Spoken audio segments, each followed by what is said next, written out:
بسم اللہ الرحمن الرحیم۔ اگر آگے کی کہانی آپ نے نہیں سنی ہے تو جا کر ضرور سنیں۔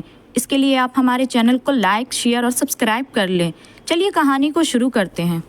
کامنٹ میں ضرور بتائیں کہ آپ کو ہماری کہانی کیسی لگتی ہے۔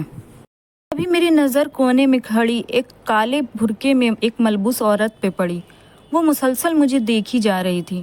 تبھی 2 قدم چلتے ہوئے میں اس کے پاس گئی، لیکن اچانک ہی امی نے میرے کندھے پر ہاتھ رکھا۔ کہنے لگی، کیا ہوا؟ تمہاری خالہ کب سے بلا رہی ہیں، آواز نہیں سنائی دے رہی؟ میں نے ہڑبڑا کر امی کو دیکھا، لیکن جیسے ہی پلٹ کر اس عورت کو دیکھنا چاہا تو میں حیران رہ گئی، کیونکہ وہ عورت وہاں سے غائب تھی، اس کا نام و نشان نہیں تھا۔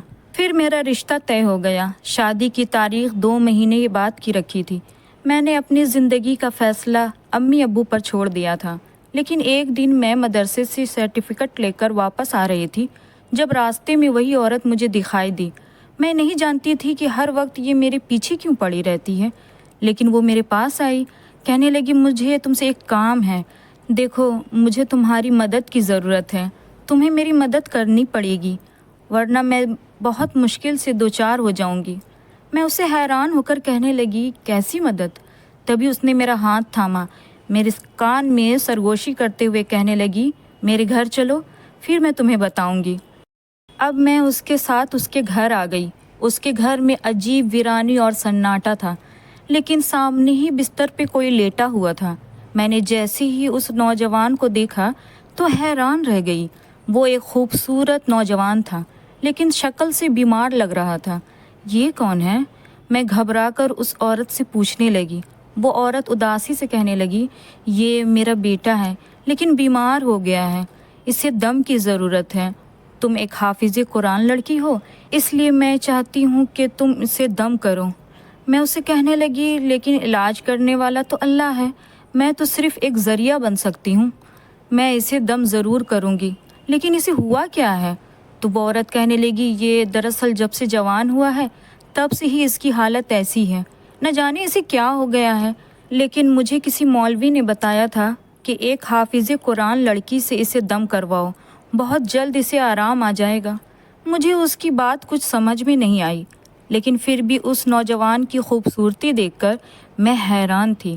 وہ آنکھیں موندے بستر پہ پڑا تھا۔ پھر میں نے اسے دم کیا اور واپس آنے لگی، لیکن اچانک اس عورت نے مجھے آواز دے کر روکا۔ کہنے لگی، یہ تمہیں 2 مہینے تک کرنا ہوگا، اگر تم نہیں آئی تو یہ نوجوان مر جائے گا۔ میں حیران ہو گئی، ایسا بھلا کیسے ہو سکتا تھا؟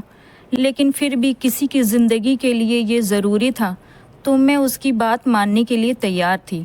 پھر میں نے اس عورت سے وعدہ کر لیا کہ میں 2 مہینے تک مسلسل اسے دم کرنے کے لیے آتی رہوں گی۔ پھر میں نے حساب لگایا تو 2 مہینے بعد تو میری شادی ہے، لیکن شادی سے پہلے میں اس نوجوان کو دم کر سکتی تھی۔ یہی سوچ کر اب میں واپس آ گئی، لیکن پھر ہر روز میں اس گھر میں آنے لگی اس عورت کے نوجوان بیٹے کو دم کرنے کے لیے، جو بہت بیمار تھا، موت کی سرحدوں کو چھونے والا تھا۔ اگر میری وجہ سے وہ زندگی کی طرف واپس لوٹ سکتا تھا تو میں اس کی مدد کرنے کے لیے تیار تھی، لیکن میں نے نہ جانے امی سے یہ بات کیوں چھپائی اور ان کے سامنے بہانہ بنا دیا کہ میں ایک عورت کو قرآن پاک پڑھانے جاتی ہوں۔ وہ بہت عمر کی ہے۔ امی کو اس بات پر کوئی اعتراض نہیں تھا، لیکن امی کہنے لگی کہ اب تمہاری شادی کی تاریخ طے کر دی ہے، اس لیے آنے جانے میں احتیاط کیا کرو۔